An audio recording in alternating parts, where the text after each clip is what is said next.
Hey y'all, I got writer's block. Whatever the equivalent of that is for running an organization, whatever that is in podcasting, I got that shit. I'm gonna be completely honest with you. For the last since November, so today is December 31st, it's New Year's Eve.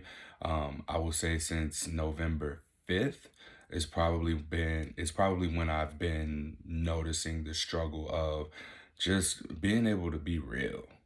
Um, I've seen how like Andrew Tate got quote canceled for saying things that were just completely twisted in the media. And then, that didn't really affect him. Like he came out of it uncanceled. And then over the last couple of days, he's been detained for human trafficking allegations or something like that. I don't know. But these kinds of things, like, I ain't gonna lie to you, it scares me. And after having been in Portland, Oregon for a little bit over a year, I've also recognized that my views have changed a little bit, or I've just become more aware of them. And I can honestly say, like, I think that I'm probably a little bit more conservative than I am liberal, in a sense of some ideologies and the way that things are done and aren't done. And so, like, I'm even finding that I've been like dancing around saying shit like that. I've been dancing around just the fact that my style of kink and BDSM, like, while I like to engage in that community, I like to witness it, I like to support it, and there are things that I enjoy doing, but at the core of it all, like, I just like to fuck. And a lot of the kink stuff to me is just like, whoa, I don't think I can do that. Like, good for you, but I don't think that's for me. And damn, it kind of feels good to be able to say that out loud. I've not had people disagree with me over the last 6 years that I've been running something positive for positive people. And I've most recently been expressing more of my opinions, and I'm finding that I am being disagreed with, and that there are very great discussions that are coming out of that as well. I've been intentionally spending less time on social media ever since late October when I got back, or mid October when I got back from Berlin, Germany. That trip was really life changing for me because I was so disconnected from everything that I was used to, including the sex education space, including a lot of the online connections that I've had and made, and being able to just really be alone myself in an uncomfortable environment. Like, I reverted to survival. I can tell you, my first week that I was in Berlin, I didn't notice getting a single erection. I did not get an erection while I was in Berlin. I was in like survival mode. My flight, fight, freeze, fawn response is, well, I don't have those responses anymore. I have what I call a forward response. I'm self-aware enough to know when I'm alarmed. I don't like to say triggered because triggered implies a sense of helplessness, but when I'm alarmed and bells and whistles are going off in my head, I know what that means, and I get to consciously decide, okay, this is what that is, this is the energy behind it, and I'm going to move forward with it. So being in Berlin, in a whole nother country, even going was something that was activating for me, and I chose to move forward. And even being there, like, I had to stay in that forward response. And what that is metaphorically to me is how we respond to trauma. So I was in a triggered state and decided to continue to go through being in that triggered state and use that sense of being triggered to go. Like, it was go. Everything was on go. And when we're triggered, I think we sort of revert back to this sense of survival. And that's what it was for me. I think at the core of everything, no matter who you are, what you believe in, your orientation, what you like doing, in extreme cases of survival, we always revert back to our nature. And every human being at their core wants their nature to be nurtured. So this means having that sense of identity validation. Who you are at your core, you want that to be nurtured. And in order for that to happen, it has to be seen. And in order for that to be seen, you have to be willing to accept and go into into discovering what that is for you, and then being able to put it out there. And that was what this process was for me. It was a metamorphosis. It was a cocooning going into myself because that was all I had. I'm fortunate that one of my college teammates was out there, that someone that I've done a relationship summit with lived out there. I was able to meet up with her. Laureen HD, who runs the YouTube channel, she was someone who I probably had one of the first conversations about just my thought process changing, and like the concept of privilege and oppression and victim mentality. I got to sort of process this out loud with her, and I'm very thankful for how she was such a safe space for me to verbalize these things, especially to somebody who is in a similar space, being in the sex education, sexual health, communication space. And I'll say this too, like, I've not necessarily had my identity validated as a man in, I don't know. I really can't say. Probably since I played sports and being around other men, other young men who were developing into men, being around them, and then playing sports, like having a goal, having to accomplish something. You know, I see so much on the internet, and I hear so much even just in conversations passing by, just about men ain't shit, men are trash, blah, blah, blah. And I never really realized how that affected me until one day, it was actually in Berlin, maybe, that I really noticed it, where I like leaned into it. I noticed that I was not seeing a lot of things that were speaking positively about men. And there was a woman there who told me, haha, you're so funny, in her French accent, sexy ass. If you listen to this, hi. But yeah, she told me I was funny, and that lit me up. I can't tell you the last time I had just like a genuine compliment, just on my character. I feel like walking around Portland, like people always ask me, especially black people, oh, how do you like Portland? Or what you think of Portland so far? No, it's not especially black people. It's everybody. Everybody who asks me, what do I think of Portland?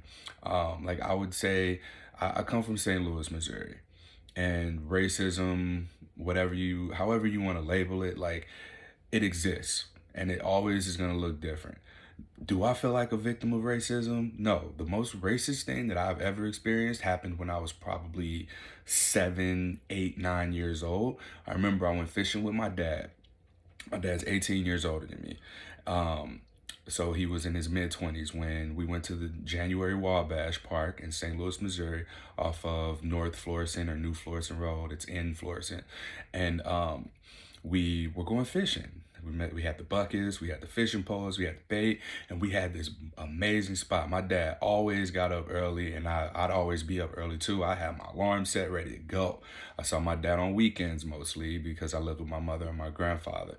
So we go fishing. We go to this, is it a pond or a lake? I don't know that it was a lake, but we were at this pond, we're at this thing, whatever it is, and we find this little spot under a tree. This is apparently where like bass will be at. We throw our lines in the water. We're starting to set up, and then there's these rocks being splashing in the pool. And so we look over to where the rocks are coming from, and there's this little white kid. The little white kid was younger than me. I could have fucked him up. And he's skipping rocks and throwing them where we are.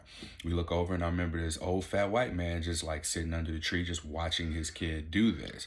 And my dad, he looks over at me. He goes, "Come on, son, let's go."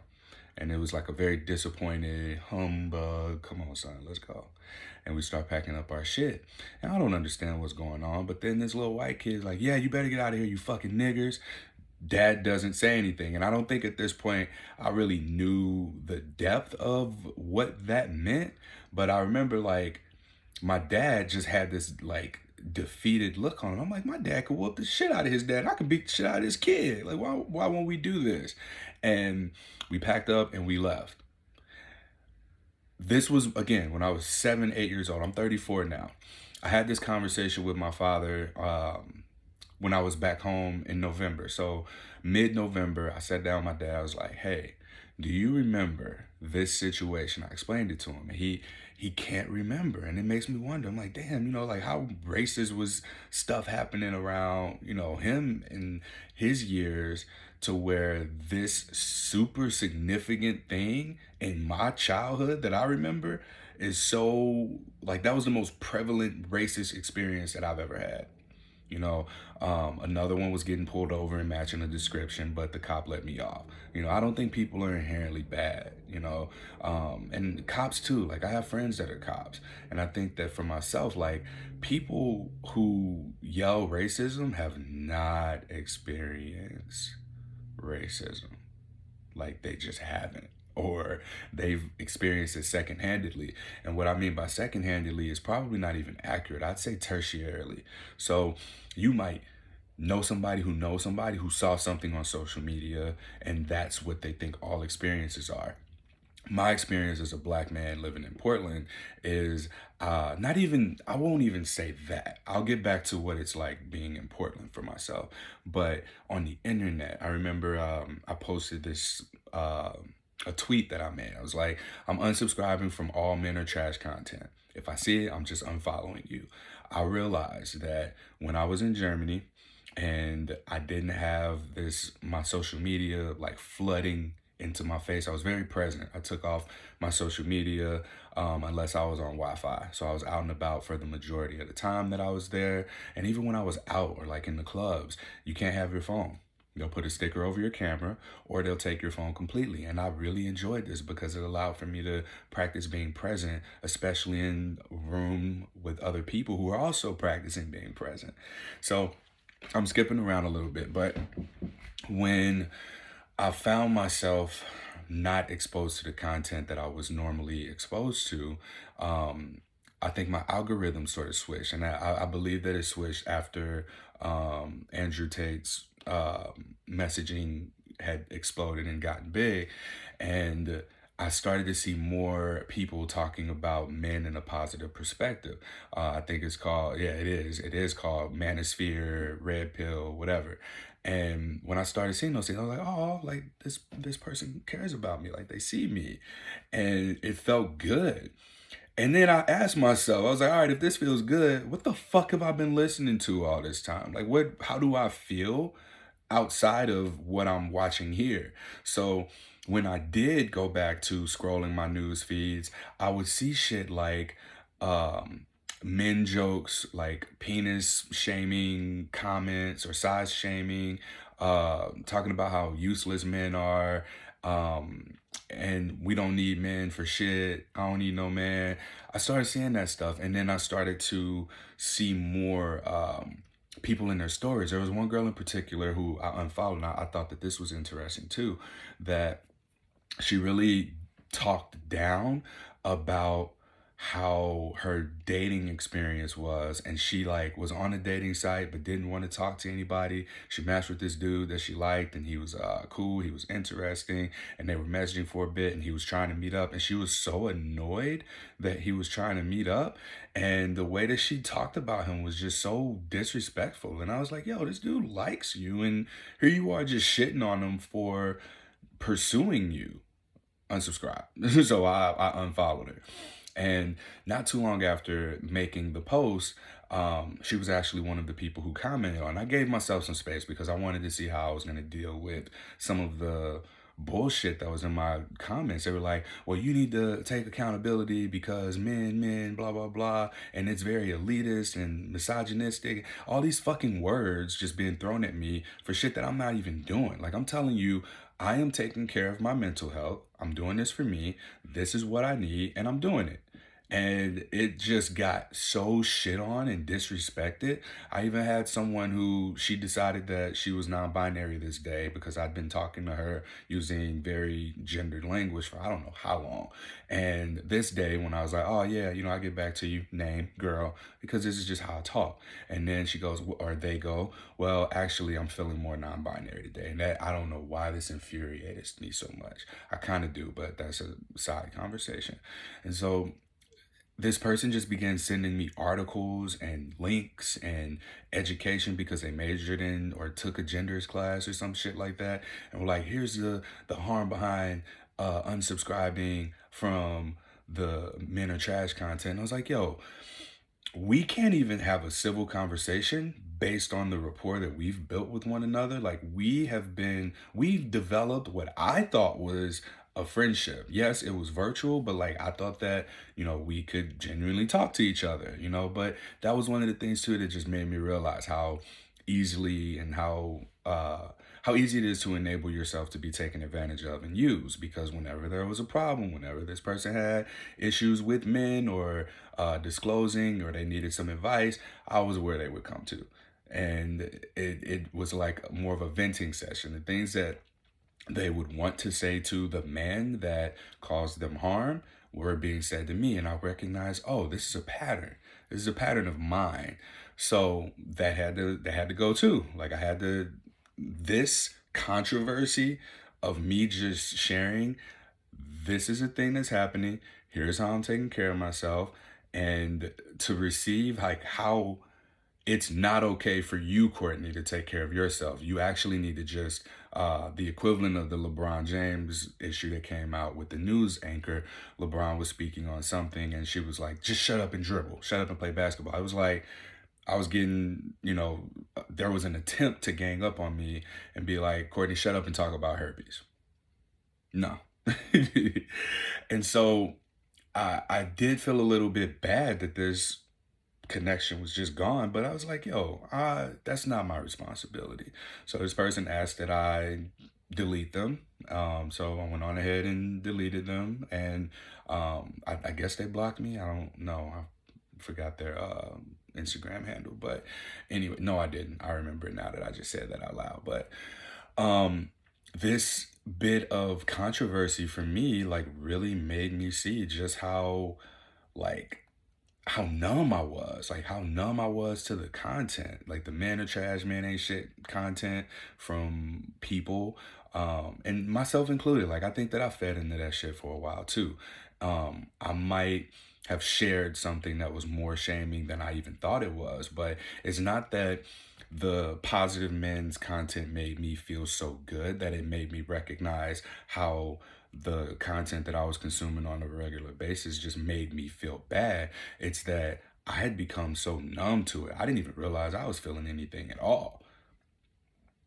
Like how do you do that? How do you go from, just at what point do you do something or speak out against just the I don't even know what to call it. I'm sure there's a word for it, but just like the way that people talk shit on the patriarchy and the way that they're like men, period, not these structures that are in place that on one hand enable for society to function as it does, but on the other hand, you may be crippling to some people. But I just don't like this idea of people looking at me because I'm a black man and immediately thinking I'm a victim or oppressed. Are there opportunities that are out there that I wish I could have, or that I know I could have if I was white? Yeah. But also, I don't know that I would have developed the resilience that I've had, because I'll tell you this, I'm the only black man in the space that I occupy. And I think that I've been able to be as consistent and disciplined as I have been because of my background, because of the resilience that I had to build growing up, because of that racist encounter with that kid. Like that was probably one of the more extreme situations than any racism that people my age have experienced.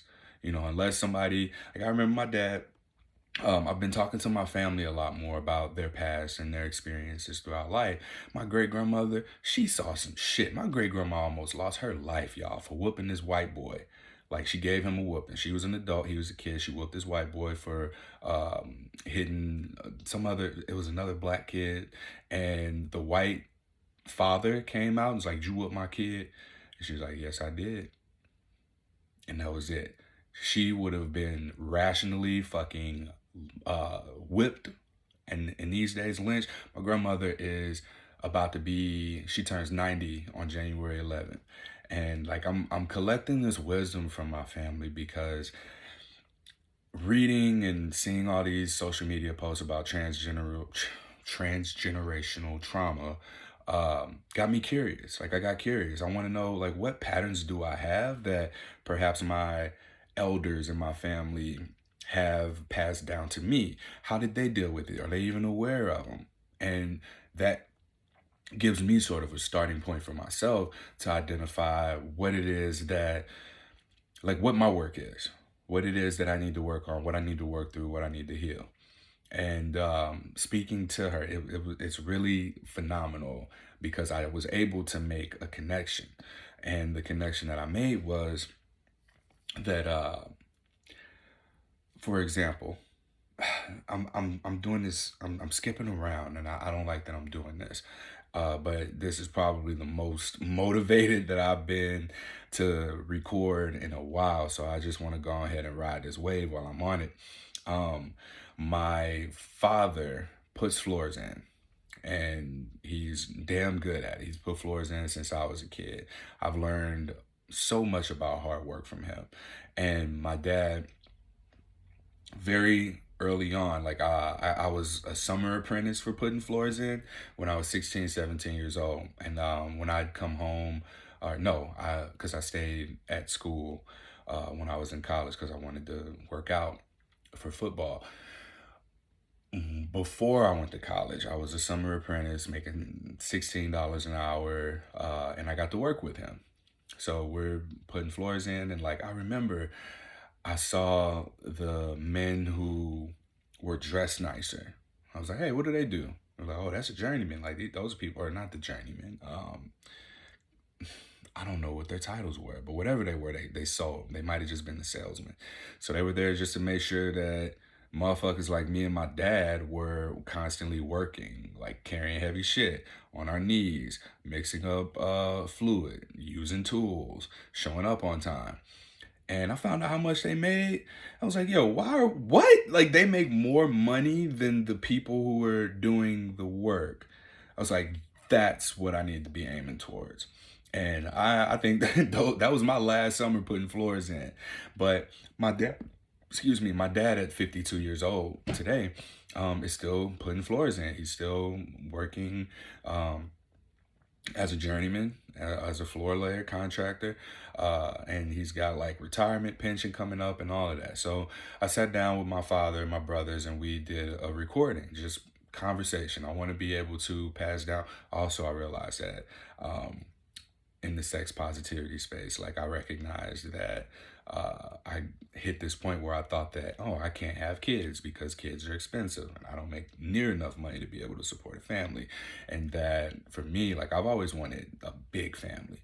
My family is huge, but it's very separated. And like I've got family in Alabama, Mississippi, Tennessee, mostly in the South. But I think like the closest people to me are all in St. Louis.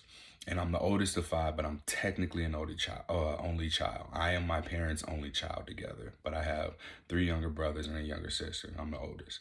So this realization that like I do want a family. Like I remember at one point I wanted 5 kids. I don't know how realistic that is now, but I also know that like my mom had me on whatever is less than minimum wage. And then I look at how I turned out. Like my dad and my stepmother had my two younger brothers and they made it to, they're almost 30, right? So who's to say that like I can't raise kids? I let the social media has put this this artificial intuition inside of me. And disengaging from it allowed for me to really connect with what it is that I want. And I recognize just how under the influence I am or am because I still utilize social media. So I'm therefore still being influenced. And I think about like how we've gone from witnessing celebrities being celebrities and the key influential people, and there were just a few opinions that you had to follow, to now they're being influencers, like influencers as a much more broad statement. And unfortunately, these are the things that people are striving towards. For myself, I didn't think that I'd be any sort of educator or influencer. I damn sure didn't think I'd be someone living with herpes at age 34 with no kids. Like my dad had a 17-year-old when he was 34 years old. I can't imagine. I can't imagine looking over and seeing like a little version of myself. Not only did my dad have a 17-year-old, but he also had a 13-year-old and a 12-year-old. My mom had a 17-year-old. And then how old is my little sister? 8 years. Wow. A 26-year-old and hold on, I'm mixing up my math. When I was 17, my mom had a 9-year-old and a 4-year-old. I cannot imagine. I can't imagine that. I can't imagine doing what I do right now. And, also having children. But that's the problem. I can't imagine because social media the internet has taken so much of my own energy, my own creative power, and just allowed for it to leak out of me without me even knowing. It's a space for creativity. You are either producing or you are consuming. You're consuming the creativity of others, and that's even arguable because the creativity is artificial. It's the algorithm. The algorithm is sort of like an artificial God. We praise it, we tell it what we like, what we want, and it gives us more of that. And then it, quote, inspires us to do these dumbass TikTok dances and challenges. If you can't tell, I don't like TikTok. I don't like making reels. I don't like making TikTok videos, but there is something rewarding out of it when I do it and it's executed. And the dopamine hits that you get from people liking it or viewing it or commenting on it or sharing it and getting that engagement, those are the things that are sort of like the cheese at the end of the maze for the rat to go through. And that's what I feel like. Like I feel like exhausted afterwards because it's also not nearly as reciprocal as hosting this podcast is. Like this environment that I have for podcasting, being able to just freely speak here and stumble through, ramble, jump around in my explanations. Like I'm able to connect with people who resonate with these things. And the environment itself is reciprocal because of the connection there. I don't think that social media gives me that. And honestly, like I've been way less involved on it. And I feel that I do have a lot more energy in my personal life. I have been investing more in making my own personal friendships. I'm in the process of getting a new website built for myself and starting another business. And also like I've really settled down, which was supposed to be what I was talking about, settling down. But I ended up, here we are 27 minutes into the podcast and I haven't even gotten on that. But wrapping up what I was trying to say about my dad is he talked about when we were doing our recording, he had made a mention. He was like, yeah, he has a pension. His pension's coming up and he'll be able to retire in I don't know how many years, but my brother asked him, he was like, hey, why didn't you ever just go off and start your own business? And my dad was talking about his pension. He was like, yeah, I work for the union and I want to get my pension. I want to get my retirement. And my dad's very intelligent. And I watched him for the first time. Again, my dad taught me everything I know or knew about putting in floors. And I remember him being like, he used to talk about starting a business and he never did. And my younger brother, who is working to do that himself, he asked me, he's like, every time I come to you for advice, like you don't help me. Like you kind of just go off on these tangents. And I sat and I just watched what was happening. And then it turned into a fight. Like that turned into a whole argument. But that that just taught me that I think that maybe my dad's a little bit disappointed that he didn't start his own business. And my brother's also disappointed in him for not starting his business because maybe he thinks that he would have had a different quality of life as well. But when I asked my dad, one of the questions that I asked him early on in the interview was my grandmother, his mom, my dad's mom, passed away when I was 11 and her funeral was on my 12th birthday. And the anniversary of that would have been like the 22-year anniversary. My grandma been dead for 22 years. The 22nd anniversary of that date had just passed, and I was like, hey, do you remember, you know, grandma? Tell me about like your most fondest memory of grandma. And so we were talking about that. And he talked about just growing up, and he talked about living with his grandmother, who was the mother of my grandmother.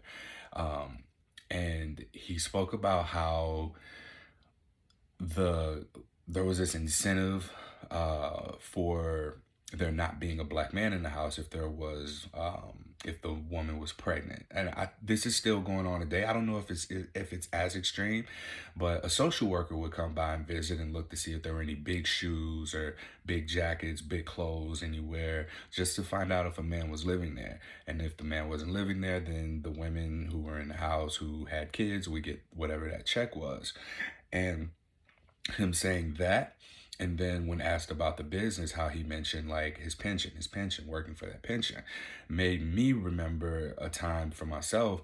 I get food stamps here in Oregon. That's not going to happen much longer because I just got another job. So I guess depending on what those hours look like, that'll be taken away. Yay.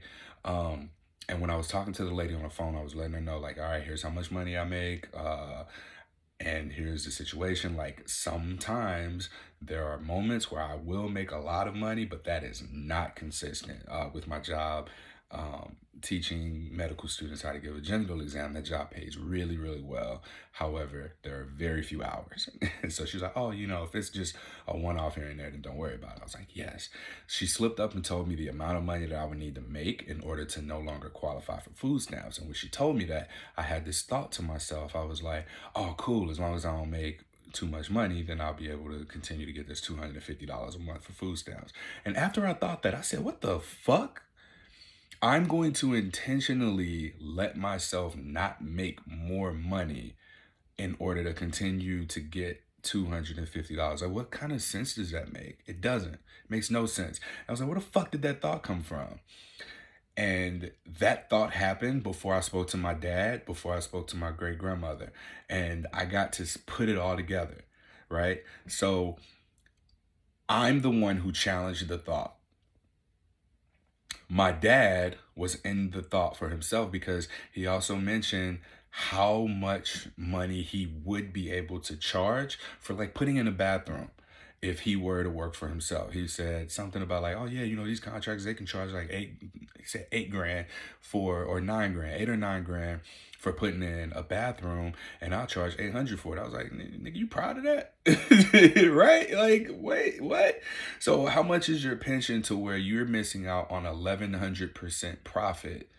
Or you would miss out on 1,100% profit if you were to do that, and even if he was to do that, like for himself, he'd probably have more money to himself than he would just working as a contractor. But it was between that thought, like he chose to continue to go the safe route and work the safe route, rather than run the risk of losing his retirement or his pension.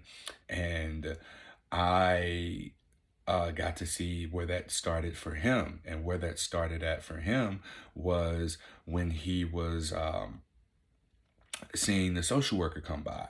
And he saw it in his aunts and the women around him, basically him growing up.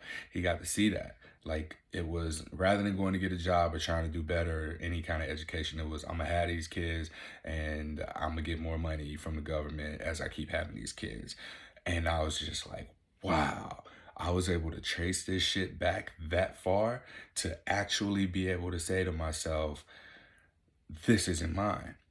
This thought process, the whole thing with the food stamps, that's not mine. The whole thing with the scarcity mindset, like, that's the core of it. The core of it is this sense of scarcity. It's this sense of if I do more, then I'm giving up my sense of safety and security. And I don't value that. I packed up, moved to Portland, Oregon. I moved here a year and 2 months ago now. And I did this for the possibility of getting a grant, a $10,000 grant for me to run my podcast. And I'm so glad that it worked out. I'm very fortunate that it worked out. And I'm thankful to everybody who made that happen. The Oregon Health Authority for giving me that $10,000, as well as um, the jobs that I've gotten, the people who made the connections for me in order to get these jobs so that I can support myself while pursuing my passion. And I'm super, super grateful for that. So while I'm back on Portland, I think I wrapped up the story about my dad that I wanted to tell. The racism piece.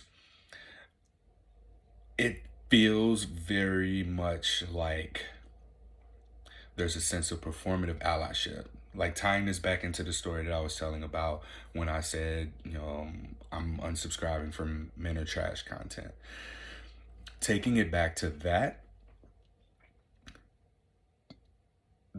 person who I fell off with and the person that I unfollowed, it was almost like, this person was trying to like tell on me. They started tagging other women who have herpes, I guess, who were in the space. Like they wanted them to come check me or something. Like, first off, what? Like, what do you calling the herpes police on me because I'm not talking about herpes? Like the second I get out of line, like how racist is that, right? But I didn't go there. I just let this person say what they had to say what they wanted to say. And I mean, sometimes it's just what people need.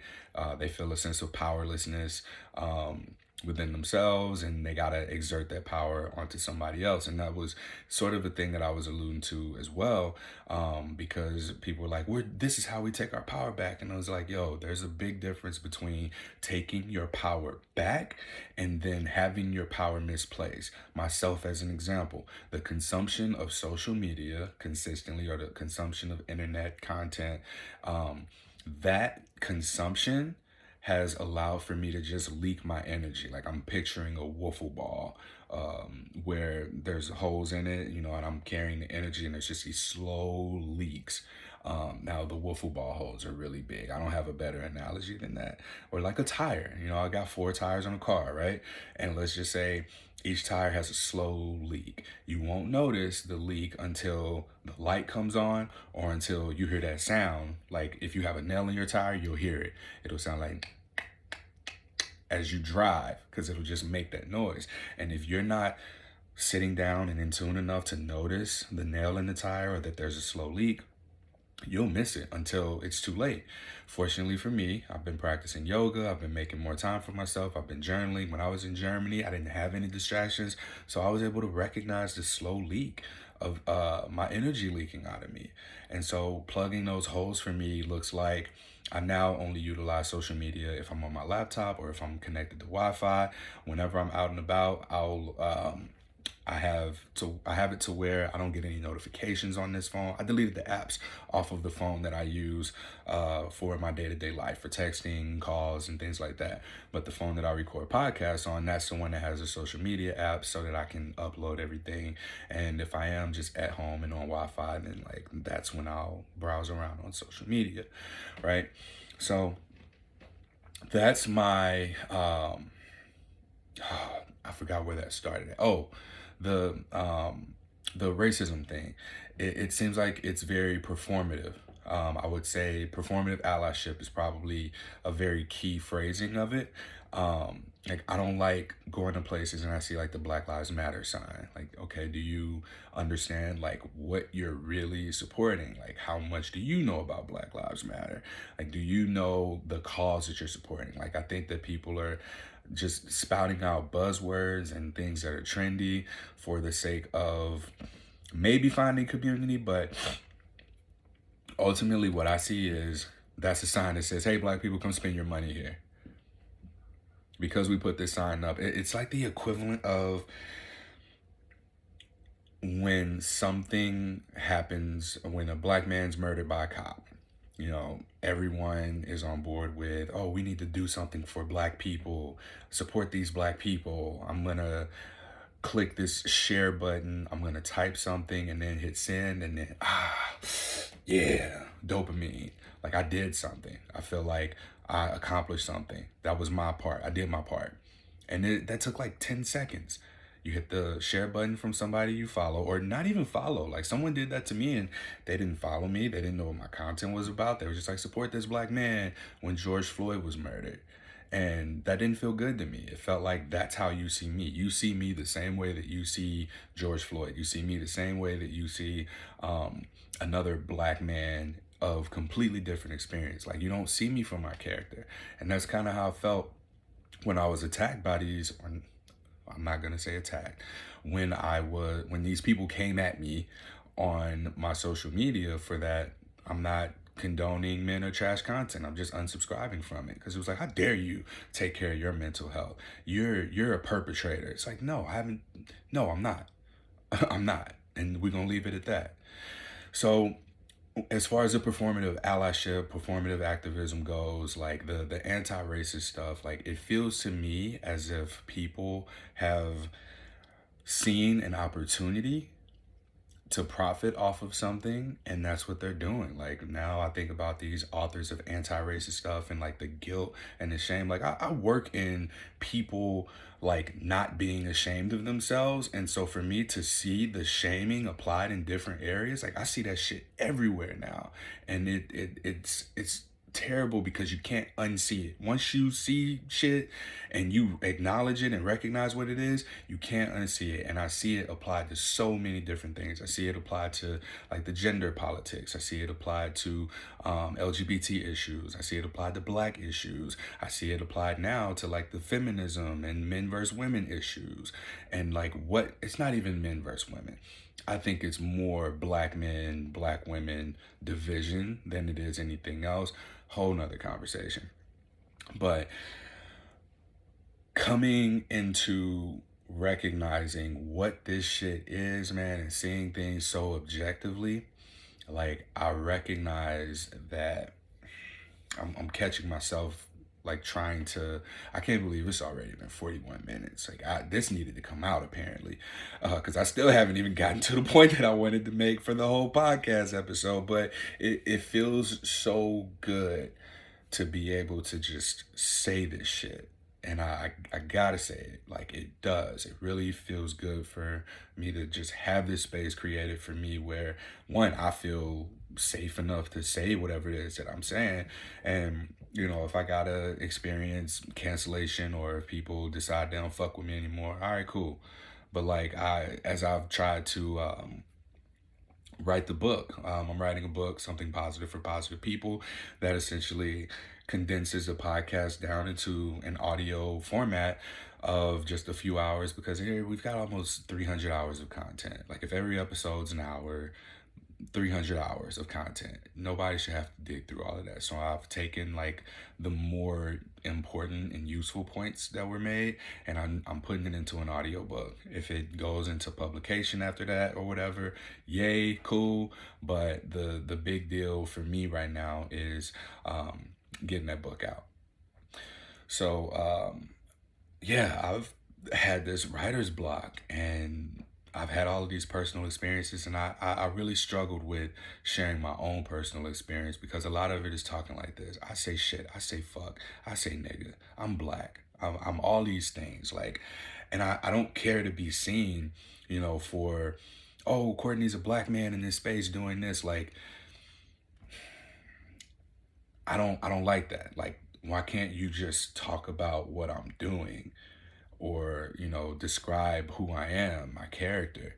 Like, why does the default have to be that I'm a man, that I'm black, or why does it have to be that, you know, oh, well, do the issues support LGBT issues? Like, does he support black issues? No, it's been a herpes issue. It's been a sex issue. It's been a sexual health issue. And while this at its core expands into all of these different intersections, like, speak to that. And I think that that's probably why I feel as isolated or as lonely in this space as I am, because so much of this is about these marginalizations, and I don't fucking feel marginalized. I don't feel like a victim. Like, I'm able to, if I need a job, I can get a job. If I need work, I can work. If I need money, I can go make money. If I need a thing, we live in the best time possible for me to go out and get that thing. I can get on the internet and Google whatever it is that I need to figure out how to do. I can learn anything in a few hours, a few YouTube videos. I needed to jump a car and I couldn't remember for the life of me if which car, which the order in which to attach the cables to jump a car. And I was able to just fucking YouTube it, and it took me 3 minutes. And I was able to do that. Like, we can learn and do anything. So please don't look at me and think I'm a victim or I'm oppressed because you looked at another black person, because that's racist. If you see this black person who's struggling and having these issues, whatever, it's not always because they're a victim or they're oppressed. It's because of the way that they made decisions. Maybe their family didn't set them up the way for success the way that they did. And even for me, like, I wasn't really, my family didn't know what to do with me after college. They told me to stay in school, don't get killed, keep my hair cut low. And that's probably where I'm growing my shit out now, is because that was one of the things that was a survival thing. It was a survival thing. My family didn't want me to have long hair. My shit used to be cut. I used to hate looking like I was bald. My dad's bald. I like my hair. And that was a thing that, so like if I was oppressed in any way, like my parents oppressed me from having long hair. I'm being an asshole when I say that, but like this needed to come out, I guess. Like all of this needed to come out. But no, please stop doing that. Stop looking at people and comparing them to, the tertiary experience that you had through social media. If you hear somebody's like, oh yeah, black people are oppressed, don't fucking look at me and like pity me, because that's not the case. That's not the case. And I work too fucking hard. I bust my ass way too much on a regular basis to stay consistent, to remain disciplined, to be as transparent as I possibly can on this podcast, on this platform, and getting people, like, practicing what I preach and trying to just keep serving people in the way that I do, in a consistent way. I work too hard for my fucking life, for my value, for my experiences to be devalued and diminished down to just another person who shares a similar skin complexion as me. Let's stop doing that to people. Let's stop doing that to each other. Morgan Freeman said the fastest way that we can get over racism is to just stop talking about it. Even that, like, that's become a profitable thing. It's like people don't want to do hard jobs. People don't want to do what my dad does. I'm one of those people. I'm people. Hey, I don't want to put floors in. I don't want to do manual labor. I don't want to go in sewers, hover over skyscrapers. I don't want to be around sharp objects and manufacturing and shit like that. No, that's not what I want to do. And so I found a problem, and I have explored where this problem is and decided that this is what I'm going to commit myself to. So going into the settling down thing, like, I am absolutely settling down. I'm settling into what I believe my role through Something Positive for Positive People is supposed to be, and it's not even exclusively limited to that. I am pursuing grant writing for myself. Like, for the last 3 years, I've been trying to get funding. I've been trying to get enough donations to be able to just pay for people to get therapy. And I really had to sit and reflect on this, because someone asked me, my friend AJ, I called him one day and I was like, man, I need advice. And I very rarely do that shit. Like, I feel that everything works itself out. Like, I find myself in a position, there's an opportunity, I take the opportunity, and then it works out.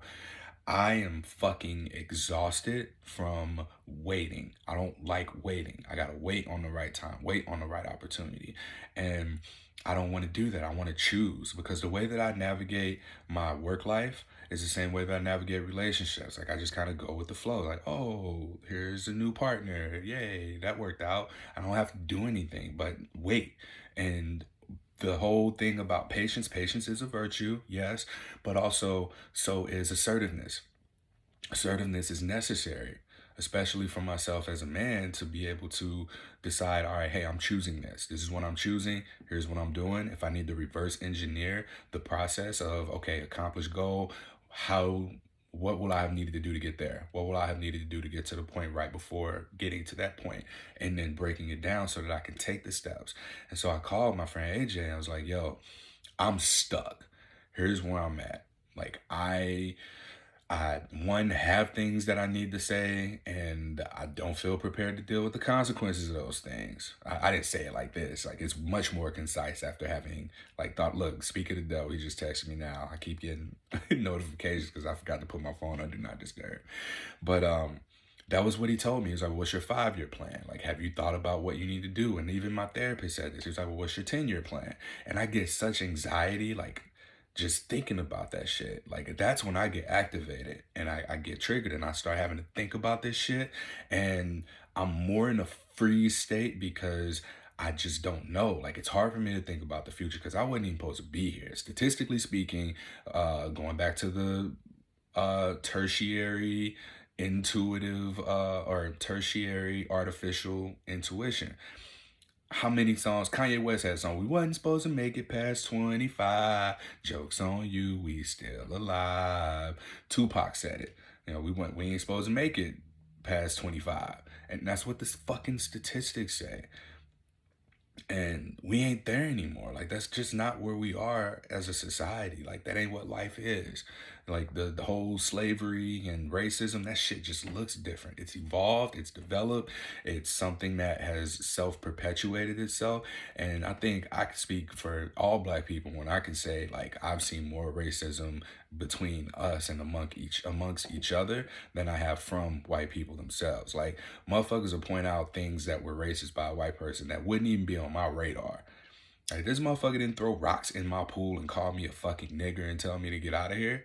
No, this person probably just was oblivious to a thing. And while that might cause harm to someone in a privileged position, that doesn't harm me. Like, all right, I'll just go do something else. And I don't think a lot of people don't think like that because they haven't had these experiences.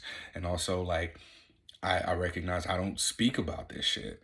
Like, I've made so much of my existence, the podcast, about other people that I don't want to say I've forgotten my own experiences, but I'm very much disconnected with or disconnected from being able to communicate about my experiences, the racism piece included. So like I said, I'm in Portland. I recognize like the racism that I experience here is performative, but I also see how it benefits me. Um, I don't know how I found this out, but I learned that like at my job, people of color get priority for bookings. And I'm gonna be honest, like I ain't even been there. I have been there a year next month. I don't think that's fair to somebody who's been there for 20 years, 10 years, who's been doing this job way longer than me, who's probably way better at me. And in that sense, like it feels like taking advantage. And that's a privilege. Like that to me is what privilege represents. No, I can't say that because after the conversation with Lorraine, she gave me a much better understanding of privilege. But to me, what would I call this? I don't know what I would call this, but like I am given every opportunity, first priority opportunity, because I'm also the only black dude. So we also had that. And I might be the only black person. There's a guy there who speaks Spanish who's dark, but I don't know if I don't know his ethnicity, but he's got a little bit of an accent. So I think I'm the only black dude there. I'm the only black person on the team. And so like I get priority to work. And I really don't think that's fair, but like that's kind of what the racism looks like. And I don't agree with that. Like let the best people for the job get the job and then filter it by availability, you know. But that's again, that's something that I benefit from. And so I guess that would be privilege. I don't know, man. This shit's confusing. The wording of everything is just extremely confusing. But I'm here and I'm happy to be here and I'm here working. Like being in Portland was probably the best thing for me because I did get to see like the extreme end of the spectrum of liberalism. Liberalism. I guess like I hate using these like phrases and words, but like an extreme openness to the point of apathy. Like it seems like people genuinely don't give a fuck. Andrew Scholl said this. He said, Portland, he hates Portland. Portland's the worst city in the world. And he said it's because it's like a city without God. And when he said that, I was listening to him explain why. I was like, damn, that's accurate. That's probably super accurate. And my most recent podcast episode is called, Home is Where the Work is to Be Done. And, not to say that I'm doing the work of God necessarily, but there's definitely this atmosphere for me. It enables me to get shit done because I don't fit in. I don't fit in the spaces I occupy on the internet. I left the herpes support groups because I'm open about my status, but I'm in an environment where that's not where it's reciprocated. I've left the men's group. I tried to create a men's group. I tried to create something positive for positive people herpes support group. I tried to create all this shit and it didn't do anything. People wouldn't show up. I started messaging people. I would make the post, hey, this time, this day, nothing. And people joined the group right away. And I think that goes back to these little dopamine hits that we get feeling like we did something. People would join the group. I was like, all right, hey, let's introduce ourselves. Crickets. Hey, let's meet up this place, this time, this day. Crickets. Hey, what time works best for y'all? Crickets. All right, done with the group. But I did make a friend out of that. And in our interaction, we hung out twice. We met up for lunch and then he followed me on social media. And then when we met up again, he asked me something. He asked me something about dating. And my response shook him up. I was like, yeah, this is what you got to do. This is how you go about the dating process. He's like, I didn't expect that from you. And I guess it's because of how I show up on social media being completely different than what he would have expected from me in real life. And I recognize that there's not been any separation between myself on social media and in real life, except for what people see. And if you don't ask me my opinion, I don't give you my opinion. I have very strong beliefs about things, but those strong beliefs don't dictate how I treat people or how I behave towards people who might have a conflicting belief to me. And that's really what it's all about, man. I think that, again, we all just want our nature nurtured. And I'm looking to have my nature nurtured in a place that does not nurture my nature, especially being a heterosexual man. Being Black creates another element to that. But the only reason that these things matter is because we make it matter. We do this labeling and shit like that. So all of this said, getting to the core of it, I'm learning the right grants because this is something that I want to do. I want to do this. I'm already doing what I want to do. Looking out to that 5-year or 10-year plan, my friend AJ, the advice that he gave me was just to figure that out. And I looked down and I wrote, what would I be doing if nobody else cared, if no one's opinion mattered, what would I be doing? And I wrote down, I was like, well, I'd be traveling. I'd be cooking more of my own food. I'd still work out every day. I'd be reading, listening to audiobooks. I'd be practicing yoga. And as I was writing this shit down, I was like, this is stuff I'm already fucking doing. I'm doing all of this stuff. I'm just not getting paid for it. And the consultations, running the podcast, talking to people about their experiences, this stuff makes me feel connected to. And I realized ain't nobody coming to save me. Carl told me this a while ago. Carl Givens, owner Given 100. He said, ain't nobody gonna give you nothing. And, even with the nonprofit, it was arguable because people give money all the time, but there's an agenda behind it, of course. It has to be connected to, it has to be a win for them more so than it probably would be for me, which means compromising my values to some extent, I'm sure. But nobody understands something positive for positive people like me. So I'm going through the process. I have a consultation booked with Dr. Beverly Browning. I hope that's her name. If I just shouted her out and that was wrong, I apologize. But I have a consultation booked with her to decide what's going to be the next route for me, the next best route for me. Because if I can learn how to write my own grant, then I'll be able to just continue to do this, no charge to anybody. When people are diagnosed with herpes, they find me, the resources are there, and I'm able to continue to interview people, take the information that they give me, and make it into something that can be an intervention that aids STD prevention efforts, because our lived experiences are things that everybody can learn from.